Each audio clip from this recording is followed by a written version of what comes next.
Kaya sabi ko sa inyo mga kababayan, itong mga Duterte, pati yung mga barkada nila, mga kasama nila tulad ni Bato, baka nga madamay pa, pati si Bongo, tapos si Robin Padilla. Sila man lang po ang gumagawa ng problema nila. Patong-patong na problema ang kanilang kinakaharap dahil sa sarili nilang mga kagagawan. Pumasok sila sa problema, sa trouble.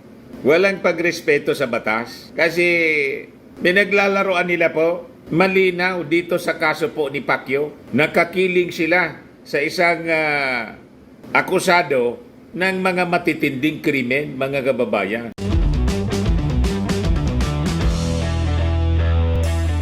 Ito naman po yung bago naming product na binibenta online. Eye Glow Serum, whitening po siya. Tingnan ninyo yung epekto sa aking anak na architect before and now. Yung mga inquiries po ninyo, dumiretso na lang kayo sa kanyang Facebook account, Riz Maravillas. Sabi dito mga kababayan sa balita, yung tatlong itlog,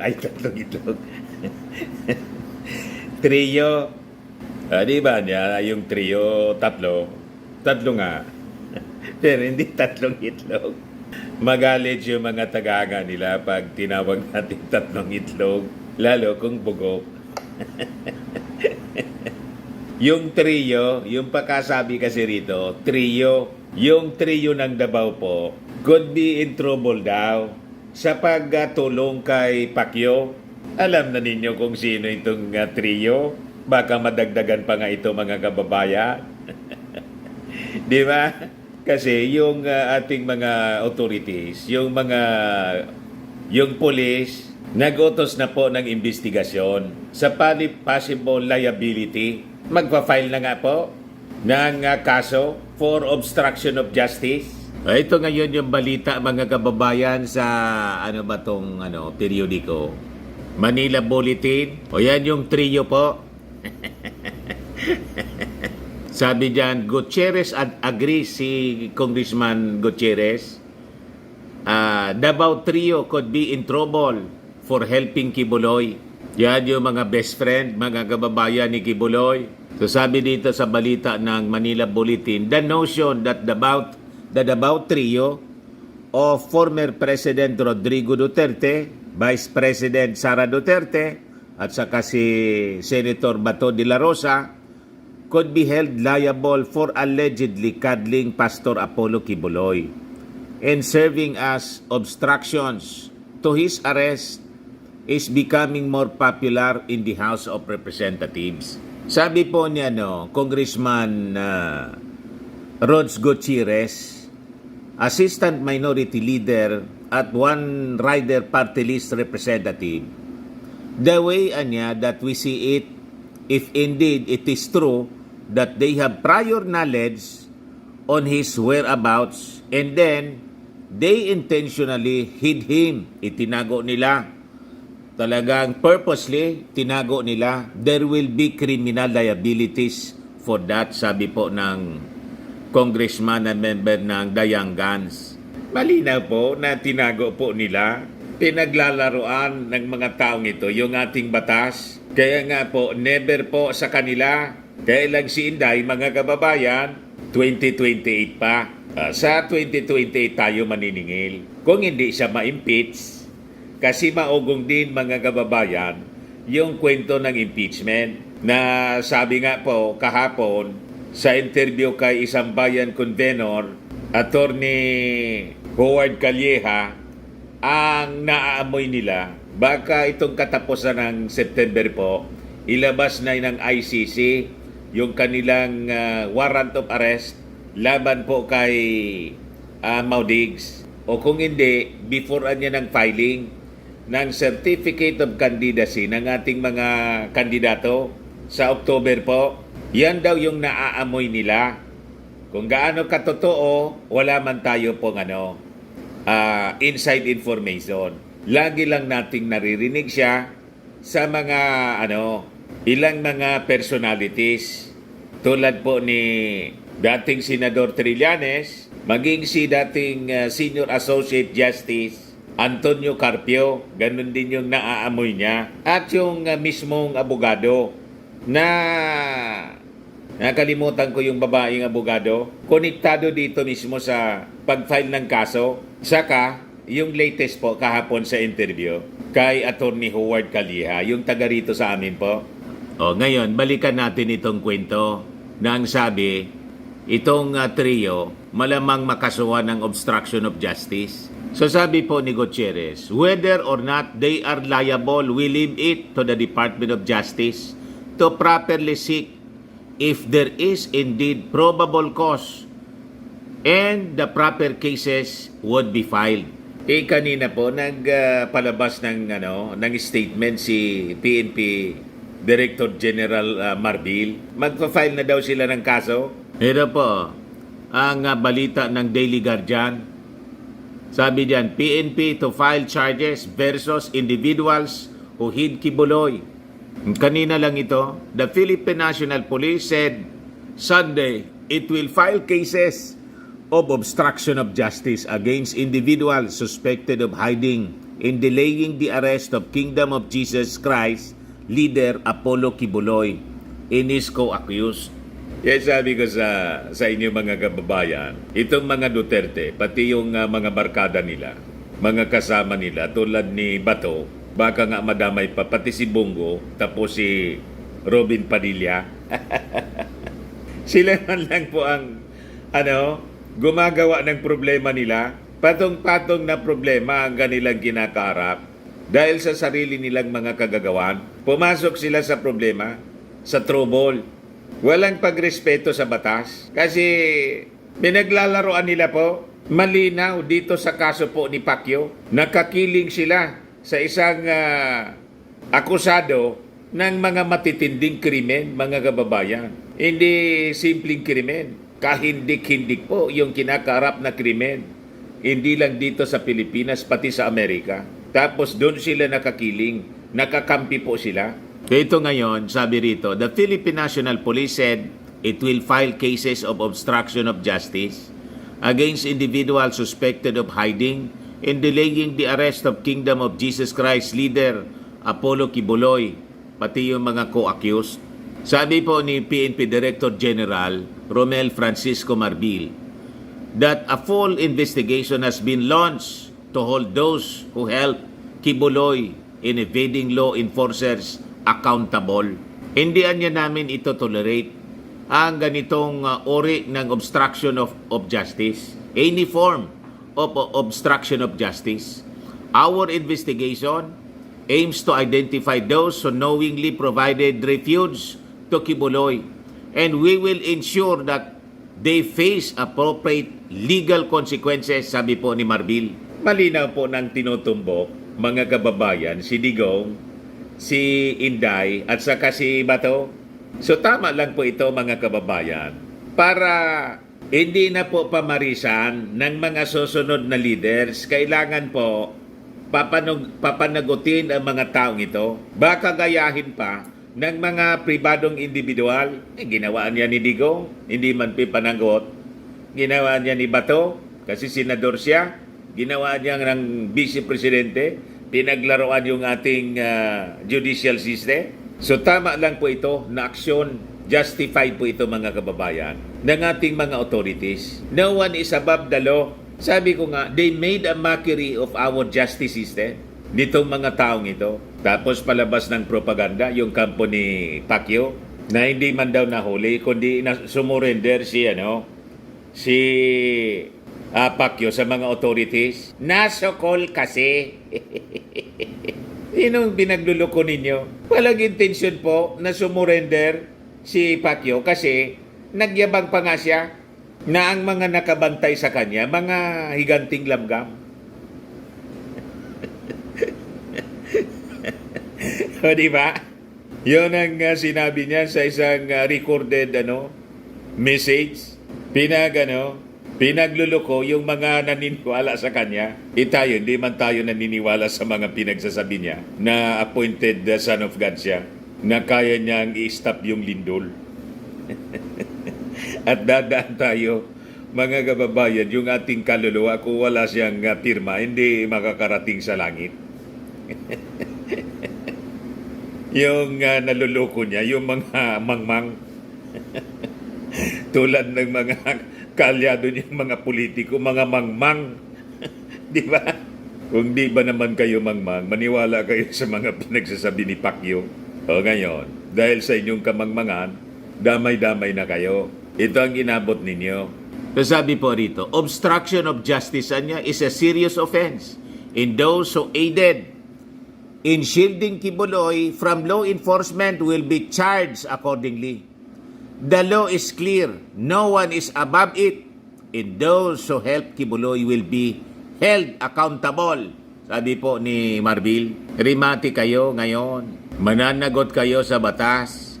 O ngayon, meanwhile, mga kababayan, yung Quadcom ng Congress, hiningi na po sa National Bureau of Investigation na imbestigahan po yung 2016 Davao killings. Yan patong-patong na problema po ang kakaharapin ni Digong. So sabi po ni Antipolo City Representative Romeo Acop, kailangan na niyang imbestigahan itong pagpatay sa tatlong mga Chinese drug lords na sila Chu King Tung, Li Lanyang, and Wong Mingpin sa loob mismo ng Davao Prison and Penal Colony, Penal Farm. So sabi po ni Acop, may move that the NBI should conduct an investigation and get all the pieces of evidence and documents given to this committee so that they can file the necessary charges against those who would be charged because of this crime. Quad Committee Co-Chairman Congressman Robert Ace Barbers took note of Acop's motion, adding that there was no objection to it. So, yung NBI will build a case against Digong. Sa iyo po yung tinuturo ng inutusan na pumatay sa pamamagitan ng saksak ng kutsilyo po, ginawang dinuguan. At sabi po ni Colonel Padilla, kinonfirm niya, tumawag sa kanya yung dating Pangulong Digong para i-congratulate. Kailangan niya, ginawa ninyong dinuguan. Ganon katindi, mga kababayan. Pero niya, Mr. Maravillas, bakit sabi ni Congressman Ace Barber sa interview ng mainstream media, hindi nila pipilitin si Digong kung ayaw mag-attend sa mag-appear sa Quadcom hearing. Po respeto daw sa dating Pangulo. Ito, hindi nila iko-contempt. Walang kulong. Here's why House Quad Committee is okay. Withdraw the Duterte's snub.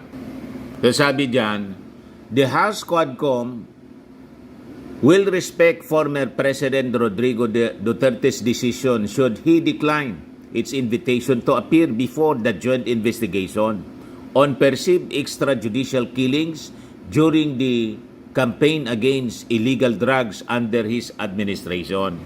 At the Saturday News Forum in Quezon City, House Committee on Dangerous Drugs Chair and Surigao del Norte 2nd District Representative Robert Ace Barber said, Duterte will not be cited in contempt in deference to him being the former president. In deference to the former president, sabi po ni Barbers, we will accord him the courtesy and respect diyan sa pagtanggi niya sa pagdalo. But if he will attend, accept our invitation, we will be more than honored to accommodate the former president. The same courtesy niya will not be extended to other government officials, according to Barbers. Mayroon karampatang penalty under our rules na pwedeng gamitin ng committee para parusahan ang tumatanggi sa aming committee. Di niya, Mr. Maravillas, bakit ganon? Ganon yung wisdom ng Quadcom. Ayaan natin. I think may ibang rason po sa personal kong basa. May ibang dahilan kung bakit hindi nila pipilitin other than the so-called respect to the former president. Hindi ko sasabihin muna sa inyo, mga kababayan, yung aking iniisip. Bakit may special treatment? Di ba? Hindi nila pipilitin. Pero tuloy-tuloy ang investigasyon. Ano na nababasa ninyo kung ano yung intensyon ng Congress. Pero sinabi po ng mga congressmen na members ng Quadcom, tulad po ni Congressman Abante, maging si Barbers. Sinabi niya na itong investigation, mag-attend sa hindi mag-attend, si Digong, pati si Bato, tuloy-tuloyan niya yung aming investigation. At kung halimbawa, kailanganin ng ICC yung aming yung result ng aming investigation, it is now a public record sa niya. Then they can refer to the committee report. Pero hindi kami yung magko-cooperate na kami mismo yung magbibigay. Kung gusto nilang tingnan, that is available. So nababasa na ninyo yung nasa isip ko kung bakit hindi siya iko-compel. Basang-basa na niya, Mr. Maravillas. Ang ibig sabihin niyan, kahit hindi mo sabihin, aya nila na ang kumalagkat kay Digong at kay Bato, mga kababayan, naamoy na nila kasi. Para hindi na pagdudahan na dinidikdik ng administrasyong ito. Laging ganun ang duda kasi.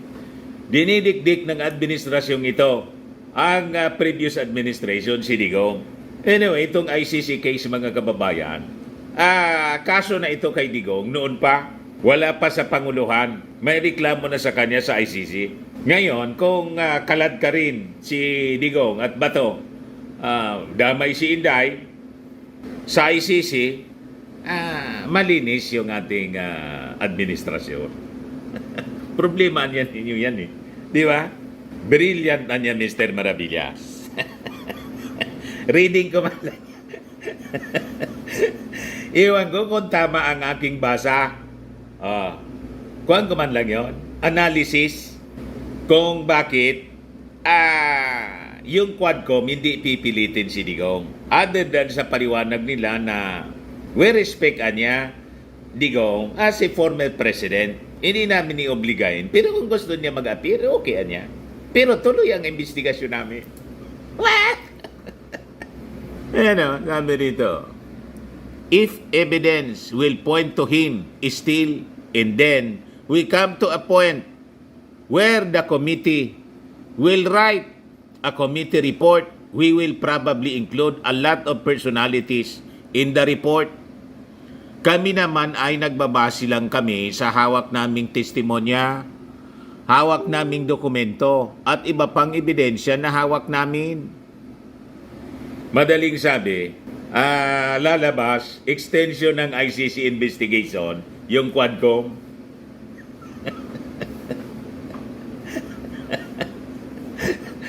O, di ba? Pwedeng gamitin. Public records eh.